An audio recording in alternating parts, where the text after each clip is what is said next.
Hi, everyone. I am Arjita Sethi, and it is amazing to be here. The clicker? Oh, you're going to take it home. Perfect. Probably going to take it home, yeah.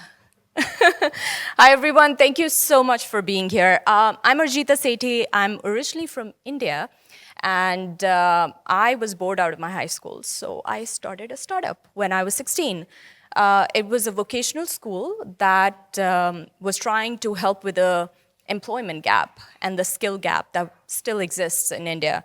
And I created this vocational school. It was a physical school where we would train about 10,000 people a year, and they would get their jobs. So I ran it for 7 years. The school is still running. It was fully profitable, bootstrapped.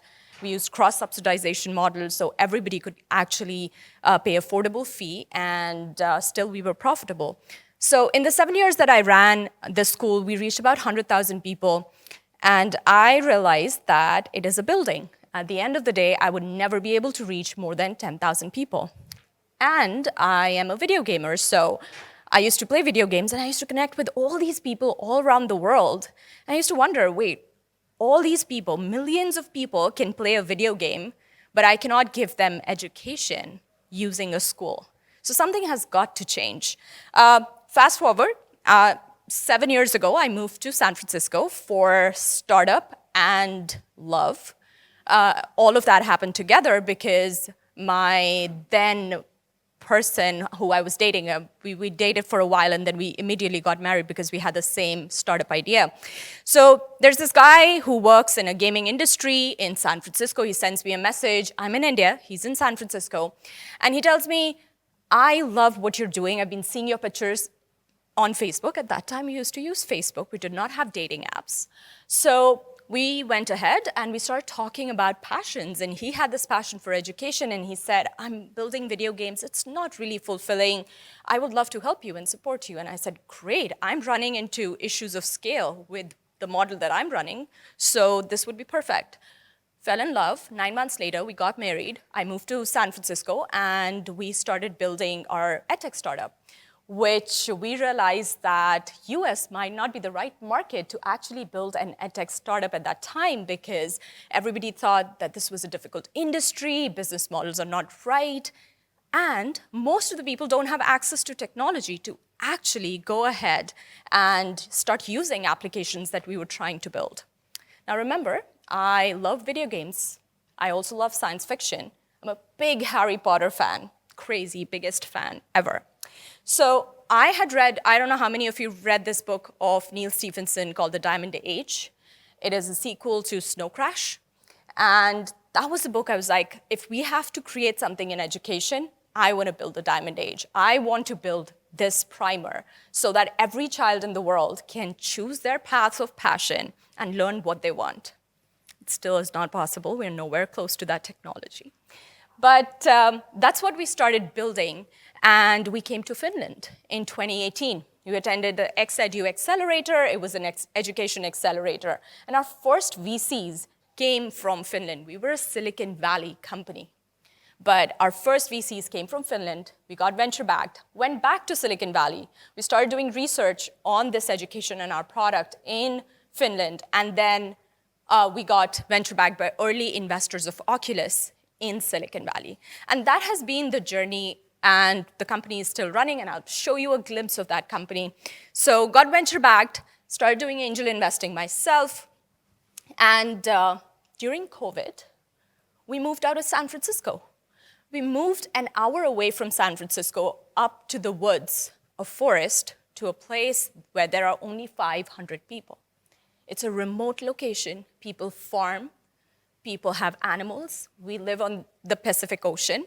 We are surrounded by trees. 2 years ago, this wouldn't have been a possibility. But technology knew, corporations knew they would lose out business if they do not go faster. And 2 years later, just because of COVID, technology has caught up. And in this remote location, I can have accessibility of all around the world. I do not need to be in Silicon Valley anymore. I have access to Silicon Valley. I also sit on the advisory board of NASDAQ's Entrepreneurial Center. I help founders. I've been there for about 6 years. and I am a professor of entrepreneurship and creativity and innovation at 2 business schools. So just an overview. You see my husband and me, this team, School of Games. We were called School of Games at that time, and we were one of the semi-finalists for the Global Learning X Prize. This was a $15 million prize sponsored by Elon Musk and multiple corporations. Now remember, I was an immigrant, Indian immigrant, who moved to San Francisco. I did not come from a very rich family, and I was bootstrapped. I was still struggling to get funding. And I am non-technical. I am not a coder. So there was no way for me to be able to build a gaming startup, an edtech startup, and be successful. This is what my company is called today. It's called Equally. We changed the name. This is what we're building. And what we started realizing were 2 things. First of all, Pokemon Go happened in 2018. People started walking, collecting Pokemons. We're like, wait, what is happening? People are moving on video game? This is amazing. How about we do something similar for learning? And then self-driving cars are able to recognize everything on the road. Wait a second. Can we use computer vision to actually start building and teaching kids from their surroundings? That's exactly what we did. None of this is our intellectual property. We used information and foundations provided by corporations. Professor Ari and a lot of people were talking about the last mile problem. This is interesting. This is one of the most exciting times to be a startup. You don't have to worry about devices and technology. Yes, there are people who don't have access to it, but a considerable number of people have access to it thanks to the corporations that are working on these big problems. So go innovate. But the problems are many. As a startup founder, as an innovator, you're thinking about tech is expensive. You're thinking about global barriers. How do I reach this remotest kid in Ghana and Tanzania? And no stakeholder collaboration. Researchers, innovators, engineers are working in one silo. Then we have the investors in the other silo. And then we have all these business people getting together, trying to figure out what technology can do for people. All of us need to get together. And Moki is a great value add there. Imagine a founder having access to all these collaborators to work together. The next bigger impact is going to come out of these 5 industries. I'm also biased. These are 5 of my favorite industries. So if you say this is not happening, I'm not going to say yes. This is my favorite thing. And these are the things that I'm doing right now. But we all are talking about Web 3.0 already. I was in talks yesterday, and we were talking about NFTs and metaverse, and of course, climate that Phil is going to talk more about. And it is such an interesting time because all stakeholders have got together, and they really have identified it to be a problem. So that means there is money to solve this problem. Of course, fashion. Fashion is one of the biggest polluters, and the way it is changing with NFTs, it is going to be brilliant. The way it is changing with sustainability, it's going to be interesting. Education, my favorite industry. I think gaming, AR, VR, and computer vision is going to change the way we experience learning. It'll no more be just an app, which is a boring way. We've moved beyond that. And finally, affordable healthcare. We are going to get that access, and we'll be able to give that access to the remotest of people around the world.